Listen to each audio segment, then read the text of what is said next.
Okay. As they mentioned, our competition for a global health issue was not fierce. We're the only category that won by default. But in defense of every other writer in the business, it is not an easy issue to work organically into a storyline. When my boss first said I should do it, my first reaction was, Neil, our jurisdiction is Manhattan. We can't investigate rape in the Congo. He said, read the research, you'll find a way into the story. So I spent the next 2 months reading the research, and it was so overwhelming that I had to enroll Chris Torres to help co-write it. It was too daunting for one person. And she helped me figure out that it's not our jurisdiction is too lame of an excuse. Chris? Chris was an ADA, by the way, so she helped me find the legal ways into it.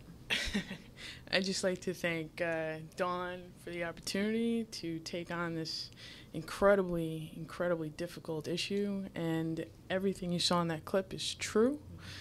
And please write your congressman and see if we can change the situation in the Congo. Thank you very much for this opportunity and this beautiful award. Thank you.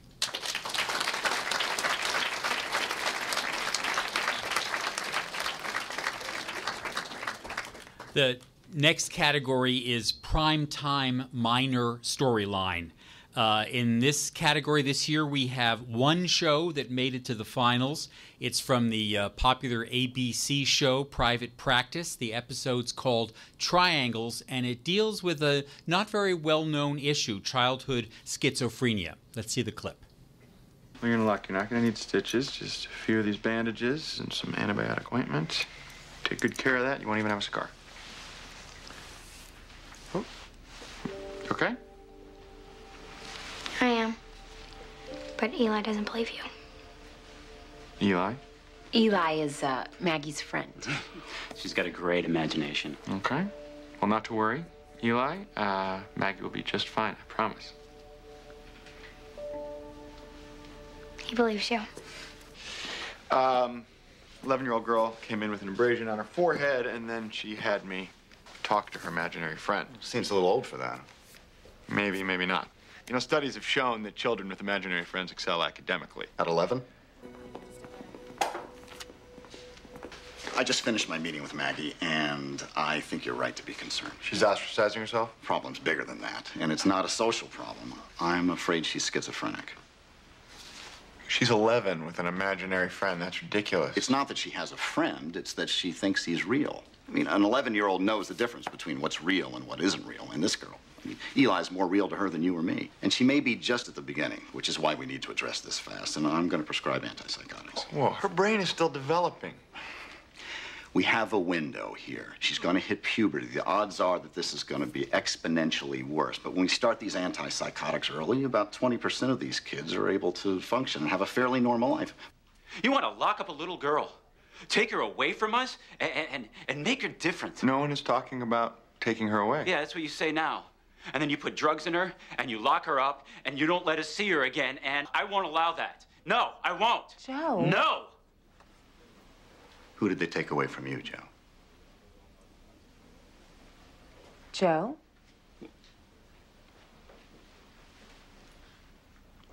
My sister. But I thought your sister died. Joe, what happened to your sister? She started, hearing voices. God was talking to her. My parents took her to the doctors, and they took her away. They locked her up, and they called her crazy, and she killed herself. Oh, honey. Why didn't you tell me? Because it's my fault that Maggie's sick. It's in my family. It's in my blood. And if they just let her be, it would have been fine. I'm sorry for what happened. But treatment has evolved. They don't just lock up people with this disease and throw away the key. We can find medications and work therapeutically, and you'll be right there with her every step of the way. You can't ignore it. You can't pretend it's not happening. If you accept it, it can get better. She can get better.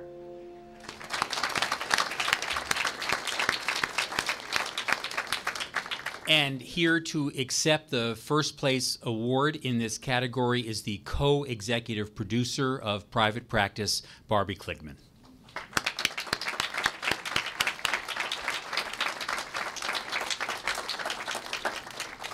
Look at the camera. Thank you. Fierce competition. On behalf of Steve Blackman, who wrote the episode, which was very close to his heart, probably because both of his parents are psychiatrists, and on behalf of Shonda and everyone at Private Practice, thank you so much to Hollywood Health and Society for allowing us to tackle difficult subject matters with authenticity and, as exhibited by this, I think, grace. So thank you.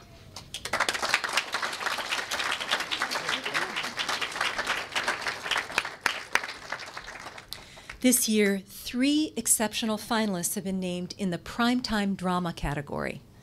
The first finalist is from the Lifetime series Army Wives. The storyline is called Claudia Joy's Diabetes. In this episode, a main character learns unexpectedly that she has diabetes, struggles to cope with the reality of her new health condition. Let's watch a clip. The results aren't good, Claudia Joy.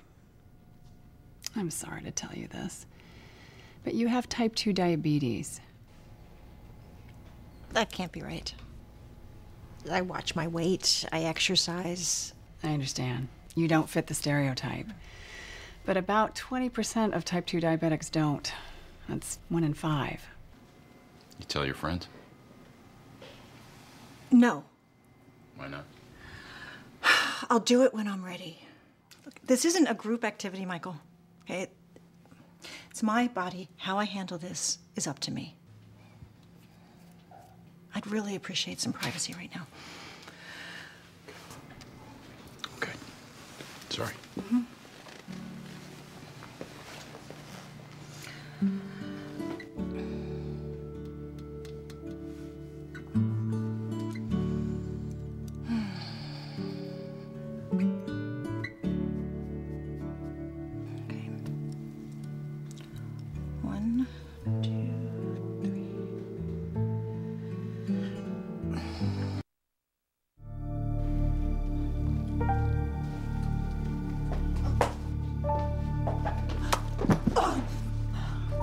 Joy, you okay?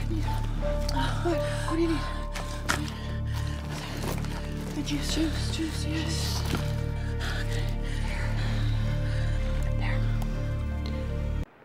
I had an apple in my purse I meant to eat. I just got busy and forgot. You can't afford to forget your meals. You have to monitor your glucose levels and your diet because once you inject the insulin, you run the risk of hypoglycemia. I know.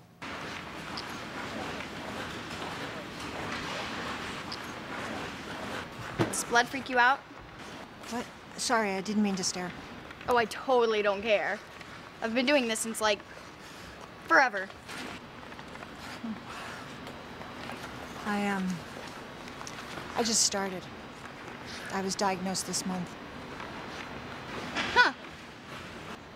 Not as good as you are, though. You'll get there. Practice makes perfect.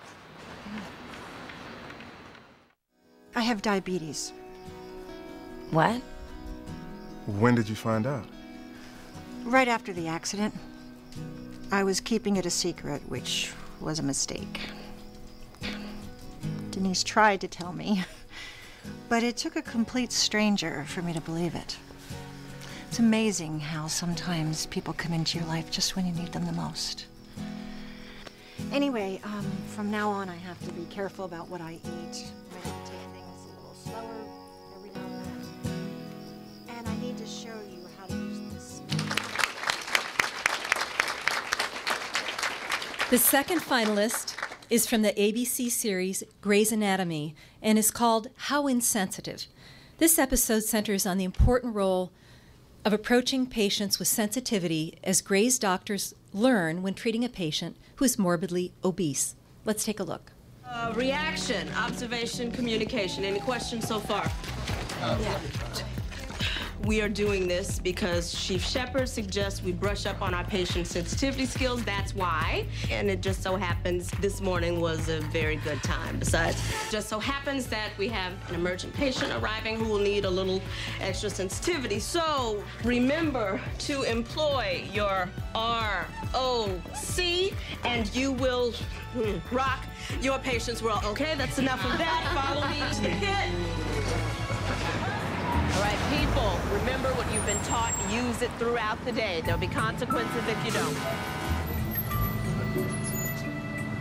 The hell is it? Will the circus come to town? Nope. Just the elephant. Avery, you're off the case. Go. Damn it. Consequences. We're gonna need a bigger hospital. So just a couple more questions. His diabetes, did he have it before he was immobilized? No, that's since he put on the weight. And that's been, how long has he been like this? 5 years ago, his company laid off 300 employees. He tried to find work for 2 years. No one was hiring. And then he stopped trying. It was real hard on him, and food made him feel better, so I think he's been in pain for a while. Bobby, you survived the surgery, but you are not nearly out of the woods. We still have to watch you very closely for post-op infections, and you're gonna have to make some serious lifestyle changes. I know. I need to lose some weight. You have no choice if you want to survive. Well, then I have no choice. Right?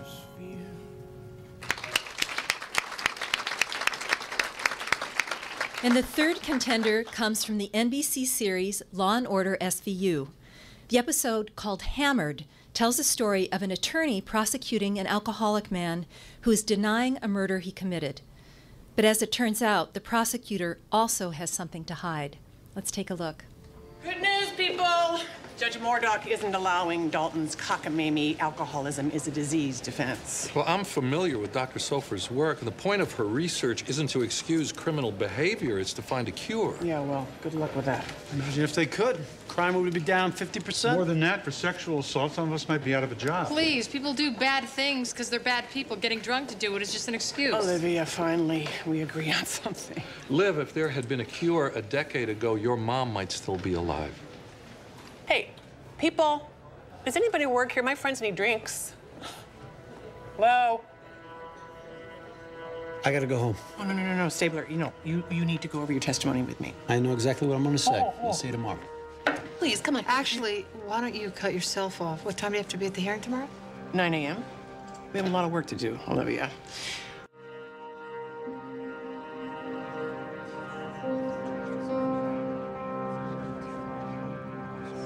I'm here. I'm here, Your Honor. You're 45 minutes late, counselor. I deeply apologize, Your Honor. I was involved in a fender bender on my way, and... Are you all right? Oh, yeah. Yeah, I'm fine, thank you. I'm just... Whew. I made it. It's just... You don't look all right to me.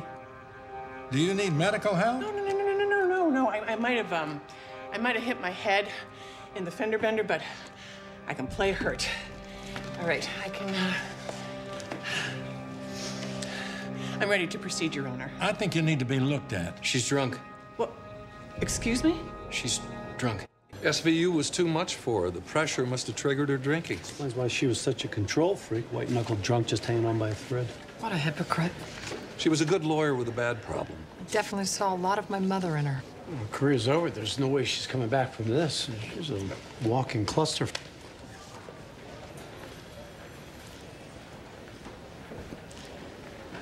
I couldn't have said it better. No, I wouldn't have censored myself.